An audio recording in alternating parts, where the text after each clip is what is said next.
నేను చెప్పే ఈ క్వాలిటీస్ మీలో ఉన్నాయంటే మీరు ఖచ్చితంగా మిథున రాశి వాళ్ళే. మిథున రాశి అంటే జెమినై ఇంగ్లీష్లో చెప్పాలంటే. సో మీ మైండ్లో ఒకేసారి 10 ఆలోచనలు తిరుగుతూ ఉన్నాయా? ఇంకా మీకు గాసిప్స్ అంటే బాగా ఇంట్రెస్ట్, వేరే వాళ్ళ విషయాలు తెలుసుకోవాలనుకున్న బాగా ఇంట్రెస్ట్, ఇటు నుంచి అటు వెళ్ళిపోయేసరికి మీ యొక్క నిర్ణయాలు మారిపోతుంటాయి. ఎన్నో చేసేయాలి, ఏదో సాధించేసేయాలి అని మీ బుర్ర కాన్స్టాంట్గా తిరుగుతూనే ఉంటుందన్నమాట. ఇంకా మీరు చిన్న విషయాలకి ఎగ్జైట్ అయిపోతారనమాట.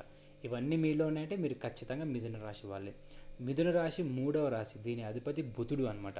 సో కాబట్టి మిథున రాశి వాళ్ళు చాలా తెలివైన వాళ్ళు. మనకు ఒక సామెత ఉన్నదనమాట, ఏదన్నా ఒక వస్తువుని అమ్మాలి, ఏదైనా ఒక దాన్ని చేయాలి, మంచి నమ్మించి మాయ చేయగలగాలి అంటే అది మిథున రాశితోనే సాధ్యం అనమాట.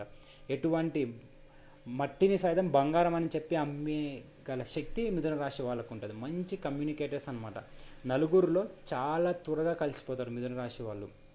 కానీ మిథున రాశి బలం కమ్యూనికేషన్ అయితే, వాళ్ళ బలహీనత ఏంటో తెలుసా? వాళ్ళ బలహీనత అంటే ఏది ఒక్కసారిగా ఒకే దాని మీద ఉండకపోవడం. ఒకేసారి 10 ఆలోచనలు వచ్చేస్తాయి అన్నమాట. ఇది మొదలుపెట్టి వెంటనే ఇంకో ఆలోచన వస్తే దాన్ని మొదలుపెట్టేసేయాలి అన్నట్టు కాన్స్టాంట్గా వాళ్ళ బుర్ర అనేది అదే పనిగా తిరుగుతూ, అదే పనిగా ఆలోచనలతో తిరుగుతూ ఉంటుందన్నమాట.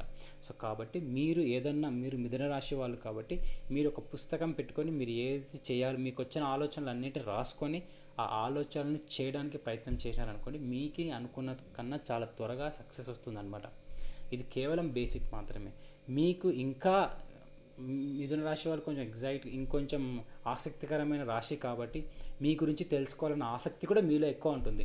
సో కాబట్టి మిథున రాశి వాళ్ళైతే కింద కామెంట్ చేయండి.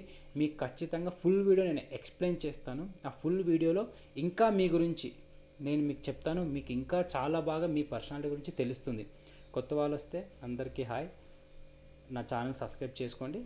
పరిచయం చేసుకుందాం. మరో వీడియోతో మళ్ళీ కలుస్తాం. బాయ్.